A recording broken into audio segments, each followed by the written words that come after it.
Hello, our valued viewers. Thank you for taking this journey with us from Season 1 to 12. This is the final season of this episode. Hope you got much takeaways from this story. And watch out for the next seasons of The Syndicate, the making of a mafia outfit. In the living room of 80, Lewisham Avenue, sat Gigi, his wife, Debra, Ada, and her fiancé, Dr. Adamson, and the fugitive Sodito Ugah. About 4 years ago, Sodito sold fake jewelry to Ada's mother, Jolato, scammed her of $85,000 and disappeared into thin air. Nemesis caught up with her when Ada bumped into her at the Esquire boutique. Though Sodito pleaded to refund the money to Ada, she was dragged to the patriarch's court of the Johnson family for final decision. The tension within Sodito was thick as a fog, as she sat there, head bowed and guilt written all over his face. And this dialogue. I am quite aware of what happened about 4 years ago in Anudeka, Sodito. Jolato may have forgiven, but not forgotten.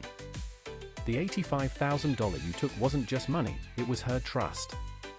And it was a threat to my daughter's education. I know, Daddy. I am deeply sorry.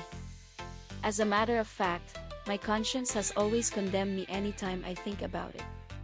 I was desperate back then. Things got out of hand. Please forgive me, everyone that I have hurt. You defrauded my mother. That's not desperation, that's betrayal. That was criminal. I want to hand you over to the cops and you must serve time for your crime. Let's stay calm, Ada. We're here to find closure, not vengeance. Let her refund the money and go away. People like her always end up in jail, but she will not go there through us. Yes. Ada, our daughter, let her do the refunds. She will definitely get into the hands of those who will jail her. Closure comes after the truth. Ada, let's not call the cops yet. Let's hear how she is going to do the refunds. And it must be done in full immediately, if she wants to avoid the cops. Dad, she deserves to face the law. And now Sodito. How and when do you want to refund the money? After a long pause, Sodito requested that she be accompanied to her bank and to obtain a certified check for the equivalent of $85,000. Ada and Dr. Adamson agreed to use Gigi's car to take Sodito to her bank for the transaction. A certified check for the full amount was made out in the name of Ada Johnson and the matter was closed. Dr. Adamson, on the agreement with Ada, called Jolato to inform her of the successes of the false DNA claim which made Ada £10 million richer and the refund of $85,000 by Sodito. The phone chats. Hello, Mummy Jolato. I'm calling to report a development. The settlement and refund have been finalized. Atlas Diagnostic Laboratory paid £10 million to Ada and Sodito has repaid the full sum she scammed you. That's good news, my son. Please tell Ada to take my calls. In an unexpected act of generosity, Jolato decided that the refunded money should go to Ada as a contribution toward her educational expenses during her time at Castle University of Technology. But Ada declined the gift.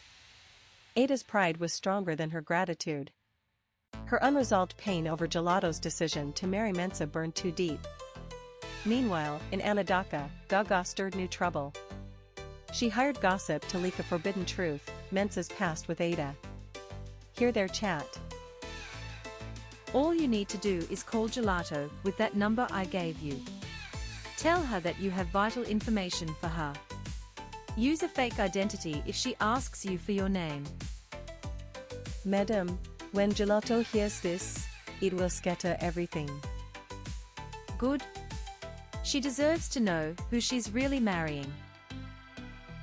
As plotted, Ada called Jolato the next day and introduced herself as Mumolo, a friend of Ada. She lied that Ada has confided in her of why she objects to the marriage plan of her mother. She added that she had decided to inform Jolato because Ada would not hearken to her pleas to let her mother marry a man of her choice. And without verification of Rutata's story, Jolato pleaded with the gossip to spill it. Ada gossipily informed Jolato that Mensah is an ex-boyfriend of Ada. And in this gossipy chat, "Hello Madam Jolato. I am Numero, a friend of your daughter, Ada. I have vital information on why your daughter objects to your marrying a man of your choice.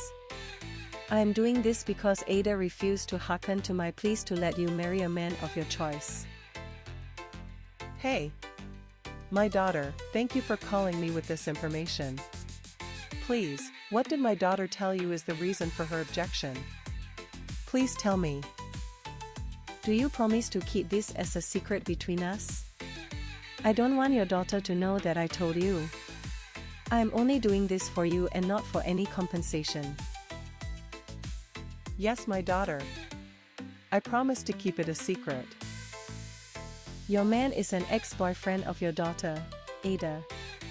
In fact, all the monies, including the sale of your missing jewelry, were given to your man to support his education at the Columbus University.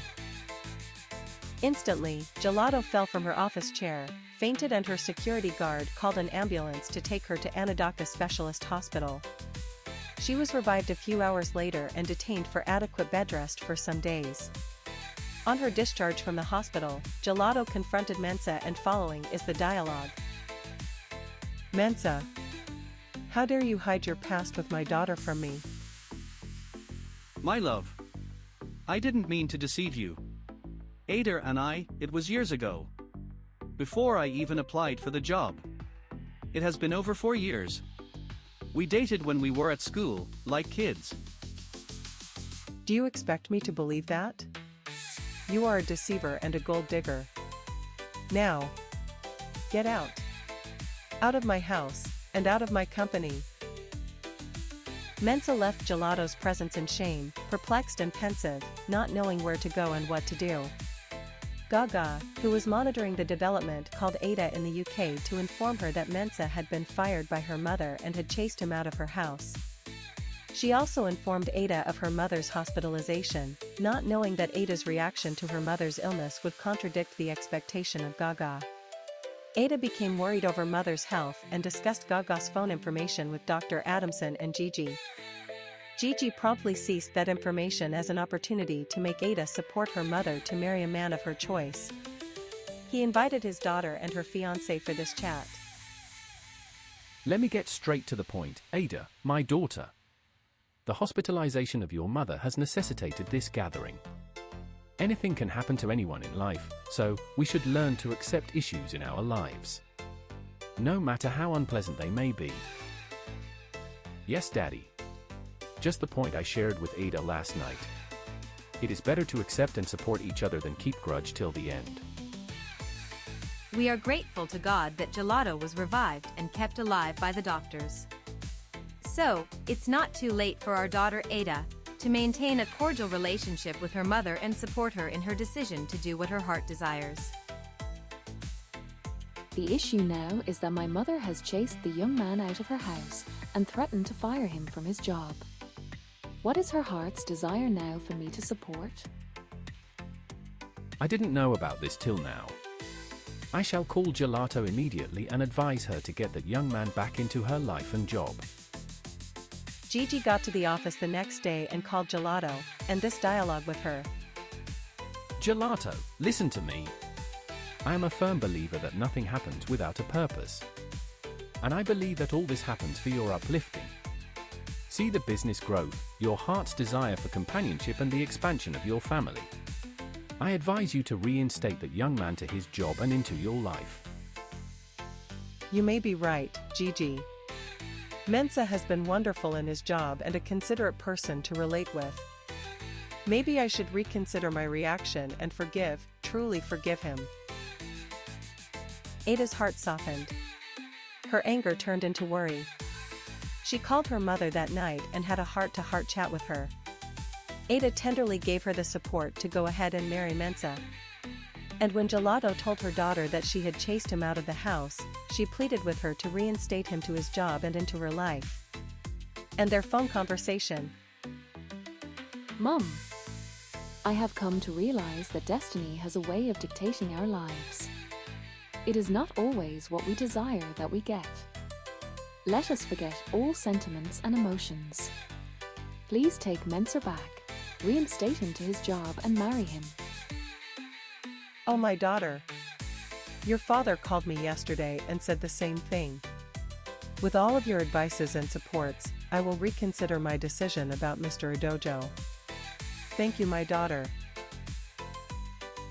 Jolato had not actually fired Mensah officially.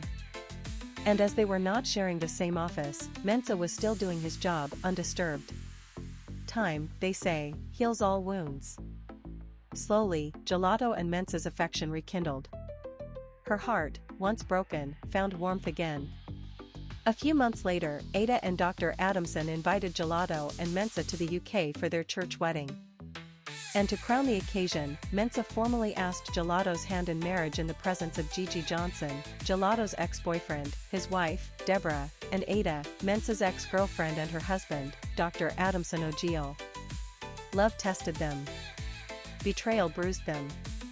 But forgiveness healed them.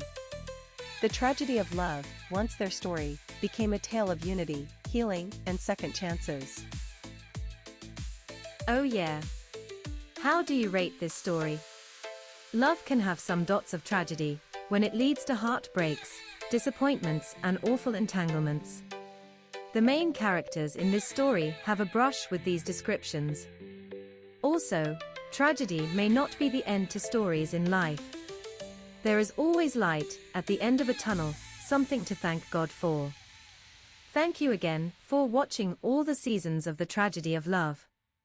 Coming out next is The Syndicate, a mafia outfit.